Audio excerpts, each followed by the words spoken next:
heat, not pain, fire that screams. The sky is tearing itself apart around me as my drop pod burns through the atmosphere like a dying star. Metal shrieks, systems fail. Warning lights flood my visor in violent red pulses that mean nothing anymore. I can feel the heat through the armor, feel it trying to reach my skin, trying to peel me open. They told me this planet was dead. Empty, a silent rock drifting at the edge of known space. But dead worlds don't roar, dead worlds don't breathe. And as I fall through this sky, I hear it something vast, something alive, something waiting. Then something hits the pod. Not debris, not random impact. Alive. The hull dents inward like soft flesh. The glass fractures across my vision, spiderweb cracks splitting reality into pieces. Through it, I see a shape massive, fast, impossible. Wings spread wide like shards of lightning, cutting through the burning sky. It doesn't strike again. It hovers for a fraction of a second, suspended in the storm, its glowing eyes locked onto mine. There is no rage in them, no hunger, just recognition, and that terrifies me more than anything.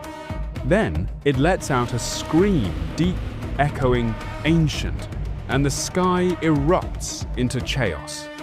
The pod explodes. I'm thrown out into open air, spinning, falling.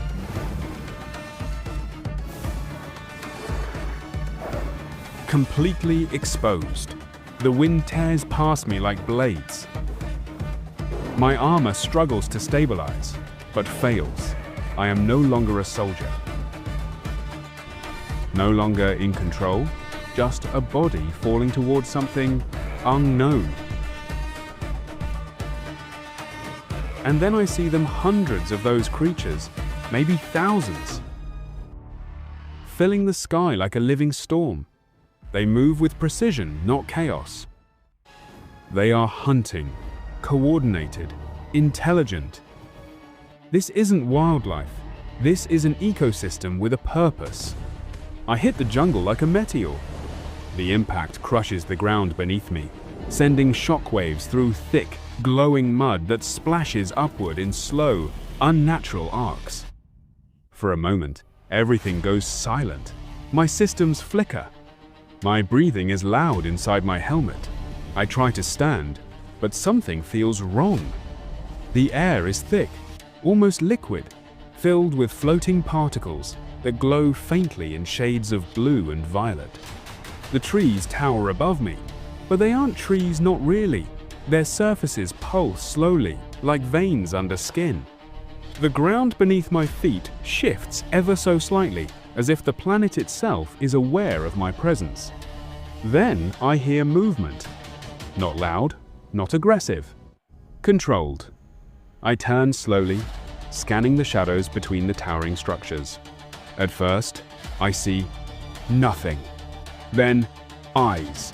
Dozens of them, glowing softly in the darkness, watching, waiting, not attacking, just observing. And then they step forward. They are not human, not animal, something in between. Tall, lean, perfectly balanced forms with skin that absorbs light rather than reflecting it. Their movements are fluid, silent, coordinated in a way that speaks of discipline, not instinct.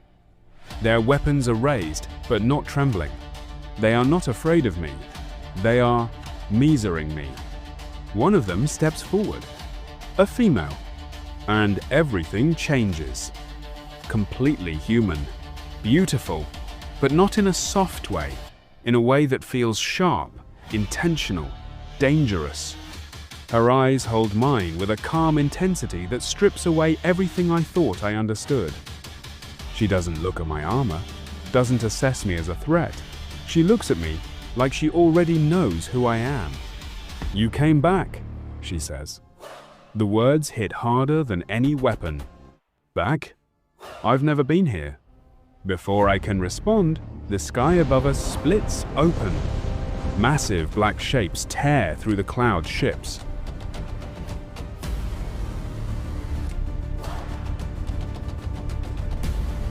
Warships, angular, brutal, unmistakable. The Empire, the same force that sent me here.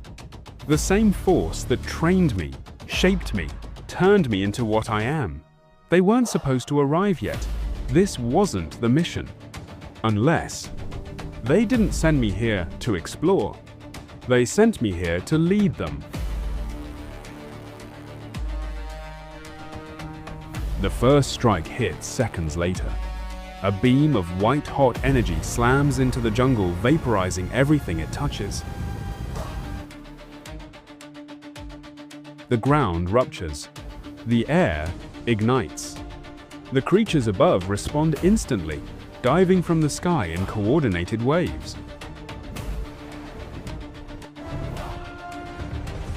They crash into the ships with devastating force, tearing metal apart with claws and wings that slice like blades. Explosions ripple across the clouds as burning debris rains down through the atmosphere. The tribe moves without hesitation.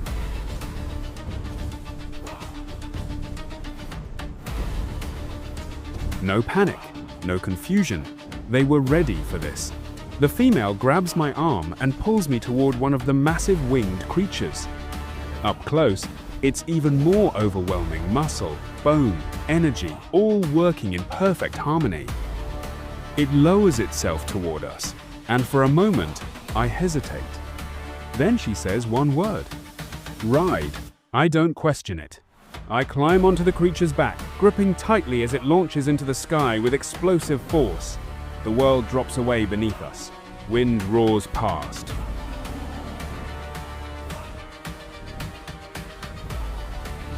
The battlefield unfolds in every direction, ships falling, creatures diving.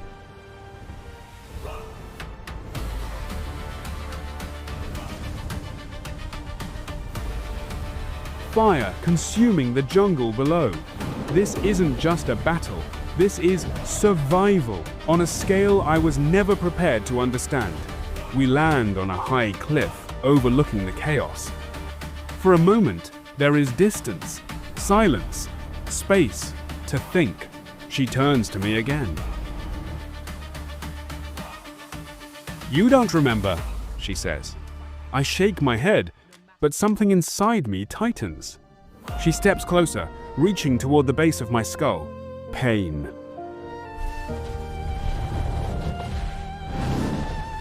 Blinding, immediate, overwhelming.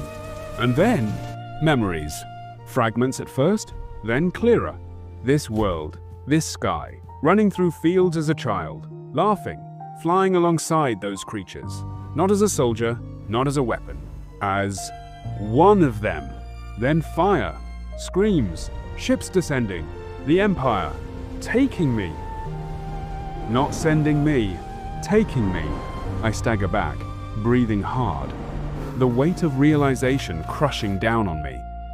I wasn't chosen for this mission. I wasn't sent because I was the best. I was sent because I was theirs. The ground begins to shake. Heavy, rhythmic, intentional.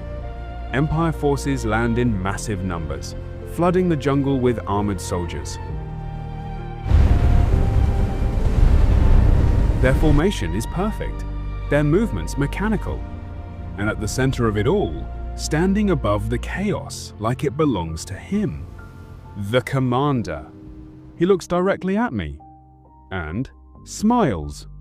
"Welcome home," he says. The word home feels like a blade. The female looks at me, confusion turning into something else, something sharper. "You know him?" she asks. I don't answer. Because I do. Not as an enemy, as the one who made me. The war erupts fully now.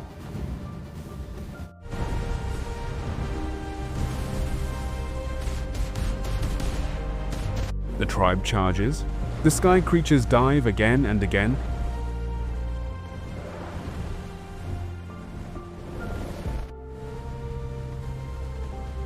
Tearing through the Empire's forces.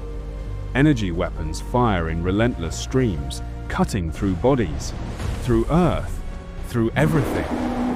I move without thinking.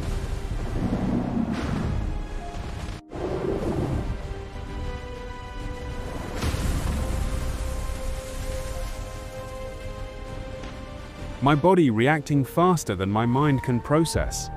Every strike I make is precise, efficient, lethal. Because this is what I was built for. The commander activates something. Pain explodes in my skull. I collapse to one knee, muscles locking, vision blurring. The chip. Control. I try to move, but my body doesn't respond. He walks toward me slowly, calmly, like none of this chaos matters. You were never one of them, he says quietly. You were made to destroy them. He points toward the tribe. Finish it.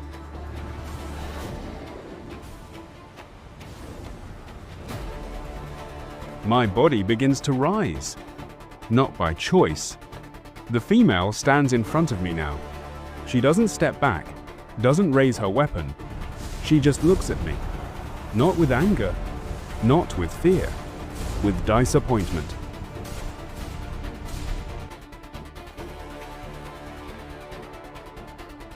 And somehow, that hurts more than everything else combined.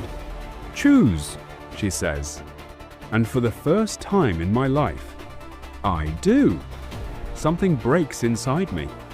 Not physically, deeper. The control fractures.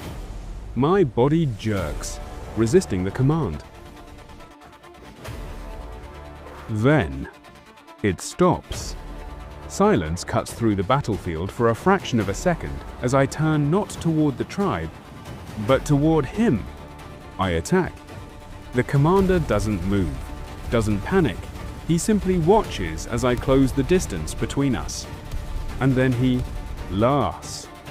You still don't understand, he says. He activates something else. The sky opens. Not ships. Something bigger. Something wrong. Even the flying creatures freeze midair. The entire battlefield goes still. The female's voice drops to a whisper. No, they're here. I look up, and for the first time, I feel fear. Because whatever is coming, the Empire isn't the enemy. We are.